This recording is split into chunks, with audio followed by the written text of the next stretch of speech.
I did not expect Subnautica to feel this uncomfortable. At first, it looks peaceful. You see water, light, strange creatures, bright colors, and this almost beautiful alien ocean. It does not immediately scream danger. It does not throw monsters at you every second. It does not need to, because the scary part is not always what you can see. The scary part is what might be under you. That is the feeling. I wanted to understand with Subnautica 2, why are people so excited to go back into a world that is basically designed to make you feel small, lost, and surrounded by things you do not understand? And after playing, I think I get it. Subnautica is not scary in the normal way. It is not just a horror game with jump scares. It is quieter than that, slower, more patient. It lets you look around, gather resources, swim deeper, and slowly convince yourself that everything is fine. And then you look down. And suddenly, the ocean does not feel beautiful anymore. It feels endless. That is what makes this series work so well. It turns curiosity into fear. You want to explore, but every time you go a little deeper, your brain starts asking the same question. Should I really be here? That question is powerful. A lot of survival games are about hunger, crafting, building, and collecting materials. Subnautica has all of that, but the real survival is psychological. It is about distance, depth, oxygen, darkness, sound, the feeling that you are alone in a place where you are not supposed to be, comfortable. And that is why Subnautica 2 has so much pressure on it. People are not just waiting for more crafting. They are not just waiting for better graphics or new creatures. They are waiting for that feeling again. The feeling of looking into dark water and not knowing if you want to keep going. When I played, the thing that stood out to me most was how quickly the game changes mood. One moment, I am swimming through a bright area, looking at small creatures and collecting resources. It feels almost relaxing. Then I move a little farther away from safety, and the music gets quieter. The water gets deeper. The light starts to disappear. I start checking my oxygen more often, and suddenly, I am not relaxed anymore. I am thinking about how far I am from the surface. I am thinking about what might be behind me. I am thinking about whether I should turn back now, or push a little deeper just to see what is there. That is the trap. Subnautica makes danger feel optional at first. It does not always force you forward. It lets your own curiosity do the work. And that is much stronger than just throwing enemies at the player, because when something goes wrong, it feels like your fault.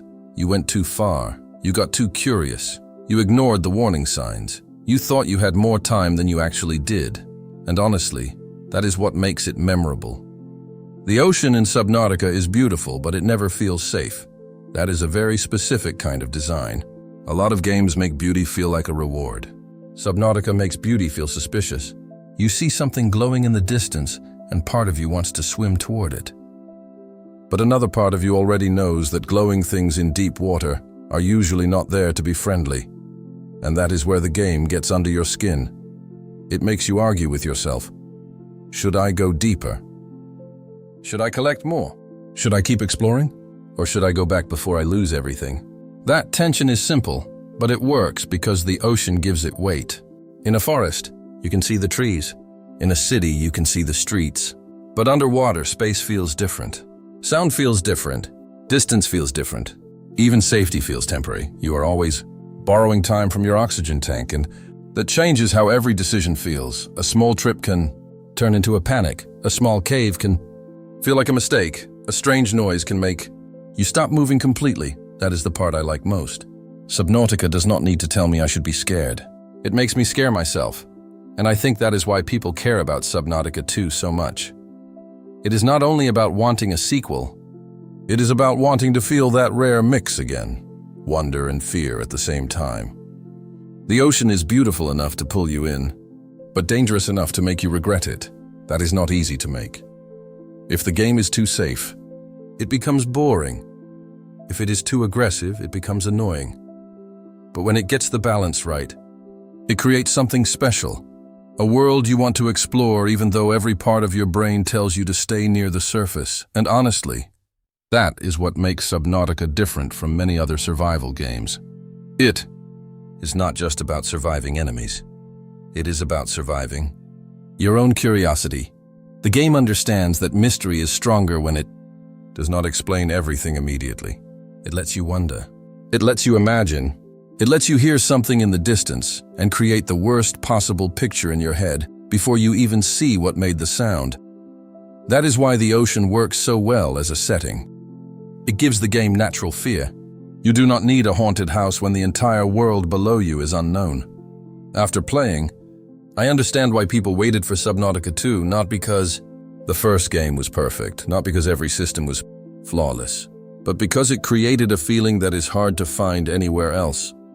Feeling of being alone, curious, terrified, and somehow still unable to stop going deeper. And that is the strange thing about Subnautica. The ocean scares you, then it calls you back. You know something could be down there. You might not be ready. Turning back would be smarter, but you still want to see it. And maybe that is the whole reason this series works.